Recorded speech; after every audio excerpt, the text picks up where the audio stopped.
Hello friends, आज मैं आपको एक किस्से के आगे की कहानी सुनाती हूँ। किस्सा सोनी महिवाल का। वो सतयुगी जमाना था, सब सच ही बोलते थे। उस तूफानी रात में सोहनी के दरिया में डूब जाने के बाद क्या हुआ? खैर, सोहनी की शिकायत पर कुम्हार पर मुकदमा दायर हो चुका था। रब की अदालत खचाखच भरी हुई थी और कुम्हार गिड़गिड़ा रहा था कि उसने तो कभी ऐसा कच्चा घड़ा बनाया ही नहीं जो पानी में खुर जाए या पानी के प्रवाह में घुल जाए। अगर घड़ा ही आकर कह दे कि मैंने उसे अपने मिट्टी के आवे में से कच्चा बाहर निकाला है, तो रब उसे जो भी सजा देगा उसे मंजूर होगी। रब की अदालत में ऐसा उलझा हुआ मुकदमा पहली बार आया था। रबानियत का सवाल था। घड़े को तलब किया गया। घड़े की कन्फेशन हैरान कर देने वाली थी। घड़े ने बताया कि कुम्हार ने तो उसे अपने आवे में अच्छी तरह पकाया था, वो ही कच्चा निकला। दरअसल कुम्हार के आवे की आग में वो आँच ना थी जो सोनी के इश्क की आग में थी। सोनी की इश्क की आँच कुम्हार के आवे की आँच से कहीं अधिक थी। इसलिए उसके छूने से ही मैं पिघलना शुरू हो गया था। उसके वजूद के सामने मेरा कोई वजूद ना था। उसके वजूद ने खुद ब खुद मुझे अपने वजूद में ले लिया। हेलो फ्रेंड्स, मैं ज्योति राणा रब की अदालत से बाहर आ गई हूँ ये बताने कि क्योंकि महबूब की बेताबी को बयान नहीं किया जा सकता, इसलिए समझाया भी नहीं जा सकता।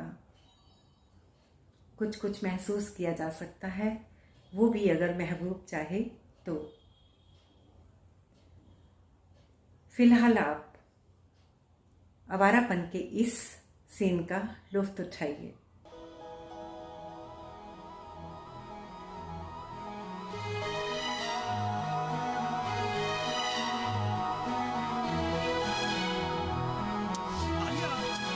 लगा दिया तुम यार।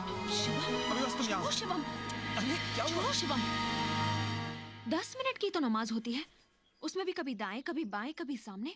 हद हो गई है।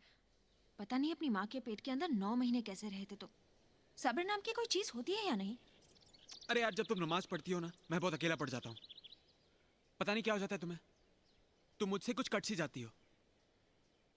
मुझसे ये दूरी बर्दाश्त नहीं होती। और आज तो तुम कुछ ज्यादा ही लंबी बातें कर रही थी अपनी अल्लाह मियाँ के साथ। उठने का नाम ही नहीं ले रही थी तुम। आज मैं कुछ खास बातें कर रही थी तुम्हारे बारे में। मेरी चुगली कर रही थी तुम? चुगली नहीं, मैं तुम्हारे लिए दुआ कर रही थी। मैं अल्लाह से कह रही थी कि तुम्हारे अंदर ईमान जगाए, तुम्हें नास्तिक से आस्तिक बनाए।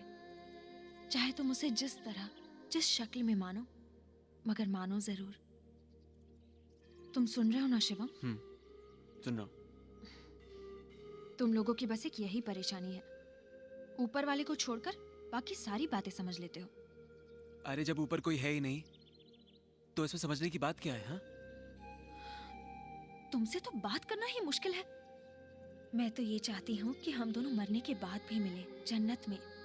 और जन्नत में वही लोग मिलते हैं जो खुदा को मानते हैं, नहीं तो तुम कहीं और मैं कहीं और। खामखा तुम्हारे बगैर रहना पड़ेगा शिवम। आलिया, मैं बस इतना जानता हूँ कि मेरे दिल में जो तुम्हारे लिए प्यार है ना, वही मेरा ईमान है, वही मेरा मजहब है। मेरे लिए मेरा ईमान और भगवान सिर्फ तुम हो। तौबा तौबा शिवम, बस भी करो। और रही बात ऊपर वाले की, अगर वो है और उसने मुझे तुमसे मिलाया है, तो एक ना एक दिन वो मुझे अपना भक्त बना के ही छोड़ेगा। अब वो कब करता है, कैसा करता है, उसी पे छोड़ देते हैं। मगर शिवम, मेरी बात बस तो... होगी ऊपर वाले की बातें, भगवान की बातें। अब आए पे किसी और की बातें करते हैं। कुछ प्यार की बातें करते हैं ना, मेरे बारे में, तुम्हारे बारे में। हाँ? आलिया, आलिया मेरी बात सुनो। आलिया, अब कहाँ जाओगी? किधर भाग हुई तुम?